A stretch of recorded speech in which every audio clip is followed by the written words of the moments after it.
Activist, state government, उन पर छोड़ दीजिए। हर बात पर अगर पॉलिटिकल पार्टीज कमेंट देते रही तो मुश्किल हो जाता है। मैं ये बात सब जो है पढ़ रहा हूँ, लेकिन अब तक उस बारे में पार्टी की कोई राय नहीं।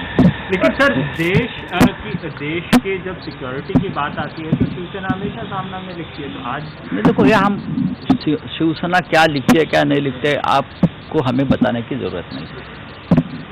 देश की सुरक्षा क्या है हमें मालूम है, और किस विषय पर रिएक्ट होना है ये भी मालूम है।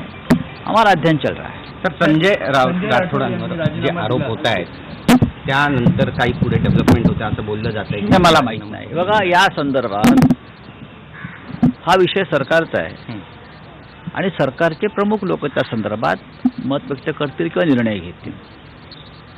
संजय राठोडे शिवसेनेचे एक प्रमुख मंत्री आहेत, कार्यकर्ते आहेत, आमदार आहेत, अनेक वर्ष शिवसेनेचा चेहरा आहे। पण शेवटी आम्ही त्या दिवशी म्हणालो की पोलीस तपासाचे आदेश मुख्यमंत्र्यांनी दिले आहेत। त्या संदर्भात माहिती मुख्यमंत्री घेऊ शकतात। दोन गट असल्याचं बोललं जातं। दोन गट शिवसेनेमध्ये कधी गट वगैरे नसतात। हा विषय सरकारचा आहे, हा विषय सरकारचा आहे। सरकारी पातळीवरच निर्णय मला माहित नाही, तुम्हाला जास्त माहिती असेल। मला 12 वाजता वर्षामध्ये बैठक आहे, काही ती नियमित बैठक आहे।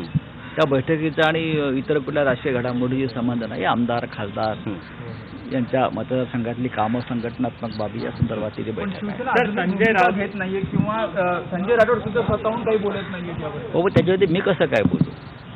राज्याचे मुख्यमंत्री जे आहे ते सरकारचे प्रमुख आहे। उपमुख्यमंत्र्यांनी आपली भूमिका स्पष्ट केलेली आहे। काल गृहमंत्र्यांनी भूमिका स्पष्ट केलेली आहे। मुख्यमंत्र्यांनी चौकशीचे आदेश दिलेले आहेत। तो आपण असं कसं काय म्हणता की सरकार भूमिका घेत नहीं म्हणून? सर, अनिल देशमुख ने कल क्लैरिफाई किया कि हमने किसी भी सेलिब्रिटी को ट्वीट्स को लेकर के जांच नहीं, लेकिन जो जांच की है उसमें ये सामने आया कि बीजेपी का आईटी सेल जो है ट्वीट्स को लेकर के उसके पीछे था। बीजेपी आईटी सेल जो है वो देश नहीं चला रहा है। उनको लगता है कि बीजेपी आईटी सेल या फलाना फलाना पार्टी का आईटी सेल, ये आईटी सेल के चक्कर में देश का नुकसान हो रहा है, समाज का नुकसान हो रहा है। जिस प्रकार की अफवाहें, जिस प्रकार के भ्रम पैदा किए जा रहे हैं उसमें लोगों में घबराहट भी पैदा होती है और लोगों के मन में अलग तरह का भ्रम पैदा होता है। उस बारे में कुछ ना कुछ करना होगा। तर जेवढे सोशल नेटवर्किंग साइट्स आहेत त्यांच्या सगळ्यांच्या नाड्या केंद्राच्या हातामध्ये, जेव्हा वाटेल तेव्हा त्यातले सगळे डिटेल ते सध्या सुरू झालेलंच आहे।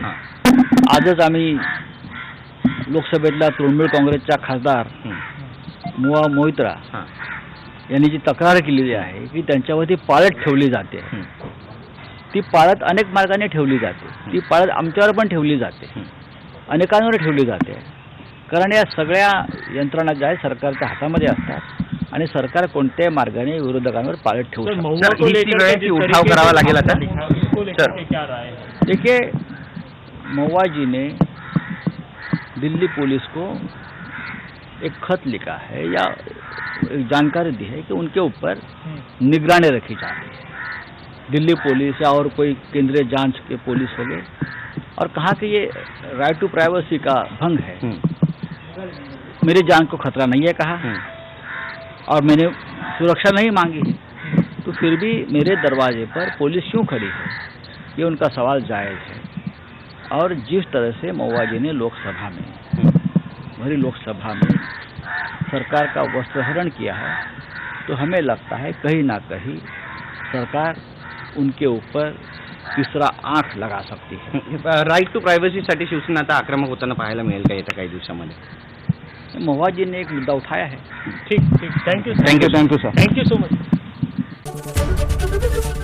एबीपी माझा, उघडा डोळे बघा नीट।